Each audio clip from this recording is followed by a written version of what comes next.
જય માતાજી દોસ્તો, સ્વાગત છે તમારું કીકુ રેસીપીમાં। તો આજે આપણે બનાવીશું ખાખરા પીઝા। તો તેના માટે મેં અહીંયા ખાખરા લીધેલા છે। તમે કોઈ પણ જાતના ખાખરા લઈ શકો છો। અને હવે તેના માટે આપણે આ મસાલા સાતળી લઈએ। તો તેના માટે આપણે 1 ચમચી જેટલું તેલ લઈશું। કાંદા કટિંગ કરેલા છે તે એડ કરીશું। થોડા એવા જ આપણે સાતળવાના છે। થોડું કેપ્સિકમ છે, ટામેટા છે,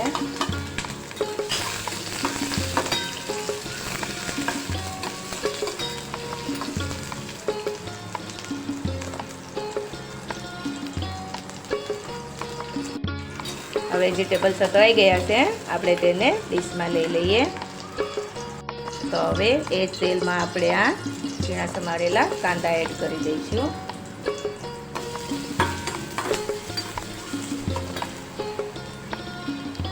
ઝીણું સમારેલું ગાજર છે, ગાજર એડ કરી દઈશું।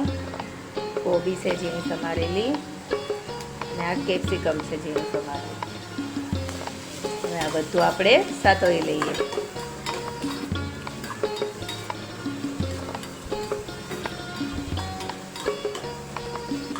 ખાલી થોડું એવું સાતળવાનું છે 1-2 મિનિટ માટે।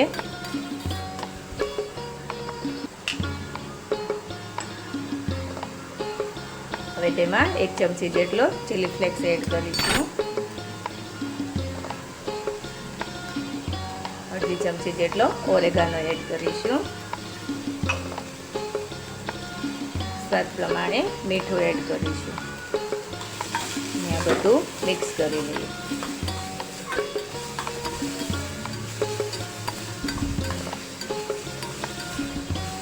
ખાખરા પીઝા ખૂબ જ ઝડપથી બની જાય છે।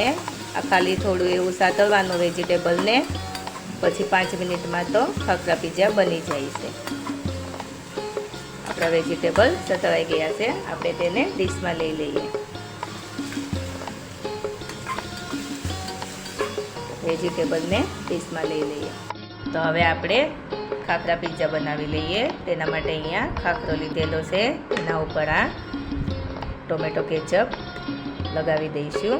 તમારે પીઝા સોસ લેવો હોય તો પીઝા સોસ પણ લગાડી શકો છો।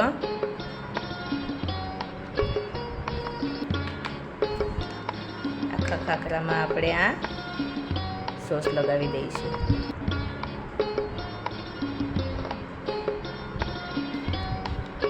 સોસ લગાડી દીધો છે। હવે આપણે તેમાં જે વેજીટેબલ સાતળ્યા હતા બધા એ મૂકીશું।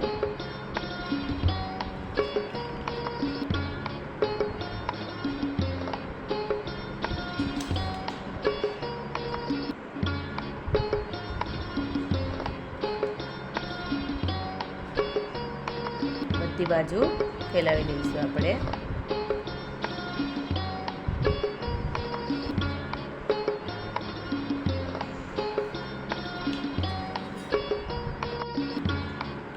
હવે તેના ઉપર થોડું ચીઝ ખમણી લઈએ આપણે।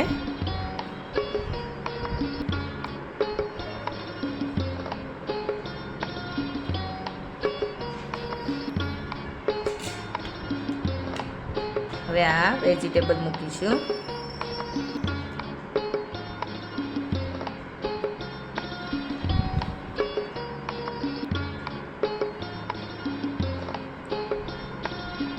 બધા વેજીટેબલ મૂકી દઈશું।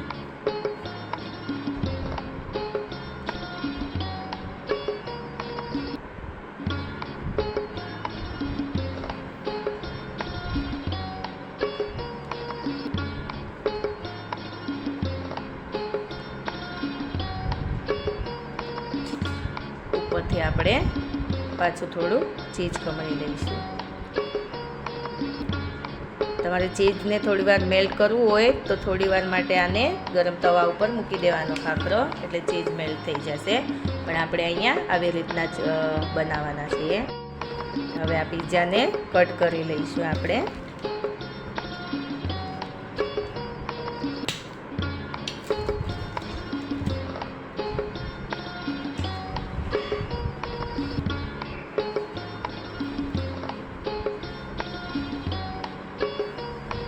તો આપણા પિઝા કટ થઈ ગયા છે, જોઈ શકો છો તમે. સરસ એવા પિઝા બનીને તૈયાર થઈ ગયા છે. તો તૈયાર છે આપણા ખાખરા પિઝા. આ પિઝા 5 મિનિટમાં જ બની જાય છે. છોકરાઓને નાની મોટી ભૂખ લાગી હોય તો તમે આ પિઝા ફટાફટ બનાવીને આપી શકો છો. તો તમે પણ ઘરે જરૂરથી બનાવજો અને મારી ચેનલને લાઈક કરજો, શેર કરજો અને સબસ્ક્રાઈબ જરૂરથી કરજો, જેથી કરીને મારા આવનારા વિડીયો તમારા સુધી જલ્દીથી પહોંચી જાય.